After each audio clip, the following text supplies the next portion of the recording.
এই তো আমার ঘরে চলে এসেছি। কানাই, আমার সিন্দুকটা কোথায় রে বলতে পারিস? ঠিক মনে পড়ছে না যে সিন্দুকটা কোথায় রেখেছি। মরে গেলে মানুষ নিজের নামটা ভুলে যায় কর্তা বাবু, আর আপনি সিন্দুক নিয়ে পড়ে আছেন। ও মা গো, এ কেমন জ্যান্ত মানুষ গো, মরেও দেখছি সিন্দুকের খোঁজ করে গো। কানাই, আর একটা কথা বলবি না বলছি। সেই কখন থেকে যা তা বকেই চলেছিস। চুপ কর, আমি সিন্দুক থেকে পয়সা করে নিয়ে আসছি।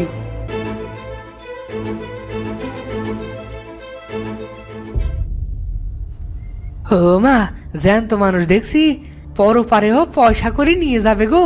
এ কেমন মানুষ গো, মরে যাচ্ছে বলে পয়সা করেও সাথে নিয়ে যেতে হয়।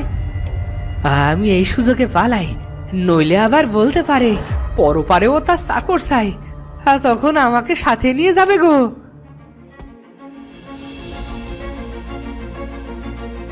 আরে এই কানাই, কোথায় যাচ্ছিস বেটা? কাজের সময় এত চুরি করলে হবে? আয় আয় এদিকে।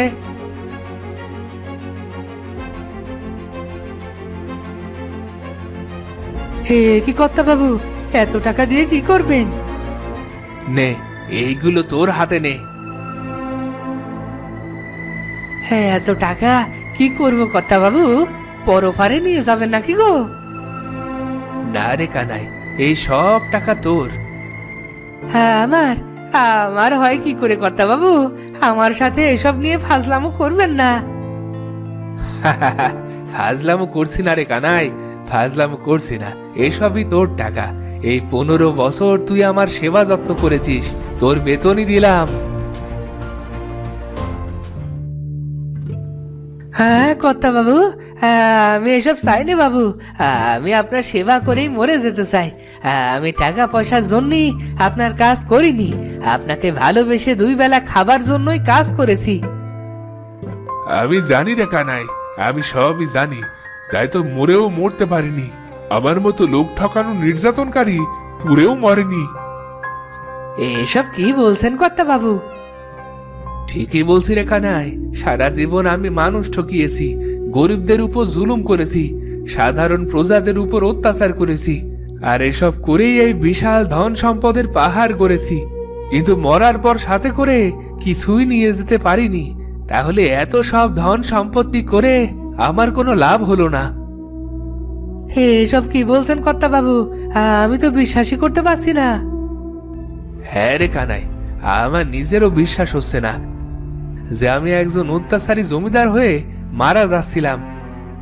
ভাগ্য ভালো যে এক বুড়ো আমাকে অভিশাপ দিয়েছিল, যতদিন পর্যন্ত আমি আমার অন্যায় স্বীকার না করব, মানুষের নিজের প্রাপ্যটা বুঝিয়ে না দেব, ততদিন আমার মৃত শরীর আগুনে পুড়বে না। হ্যাঁ কর্তা বাবু, আমাকে সাহায্য করবি? গরিবদের সাহায্য করতে আমি যত পাপ করেছি তার প্রায়শ্চিত্ত করতে চাই। তুই কি আমার সাথে থাকবি? হ্যাঁ কর্তা বাবু, এই কানাই আপনার জন্য নিজের জীবনও দিতে পারে কর্তা বাবু। আমি জানতাম রে কানাই, সবাই আমাকে ছেড়ে গেলেও তুই আমাকে ছেড়ে যাবি না। চল চল, যাদের টাকা ধার দিয়ে চওড়া সুদ নিয়েছি, তুই আমার হয়ে সবাইকে টাকা দিয়ে দিবি।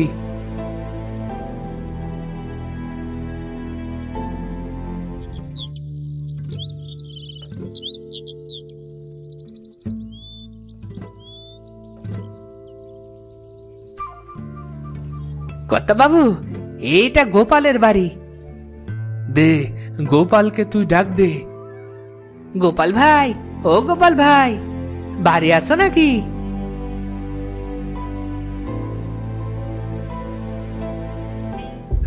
জমিদার মশাই, আপনি? আমি তো কোনো দোষ করিনি। দোষ করতে যাবে কেন? এই নাও তোমার টাকা। গত বছর যে টাকা বেশি সুদে নিয়েছিলাম সেটা ফেরত দিয়ে গেলাম। চল কানাই চল। জমিদার মশাই, আপনি মরে আবার বেঁচে উঠলেন কি করে? আপনার এই অবস্থা কেন? আপনি কি ভূত টুত হয়ে গেছেন নাকি? ভয় পাস না, তোর কোনো ক্ষতি আমি করব না।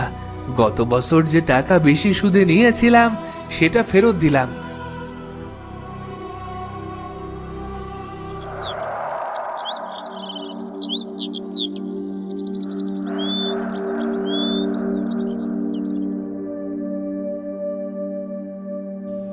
যাক বাবা, সবার সব ধার দেনা পাওনা শেষ। এবার কানাই, তুই একটা কাজ কর। হ্যাঁ হ্যাঁ কর্তা বাবু, বলুন। আমাকে আমাকে তুই চিতায় শুইয়ে দে, আর আমার শরীরে আগুন লাগিয়ে দে।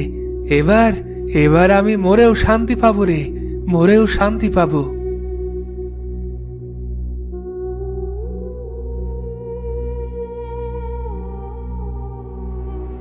এরপর কানাই আবারও জমিদারের চিতায় আগুন দেয়, আর জমিদারের শরীর এবার আগুনে পুড়তে শুরু করে।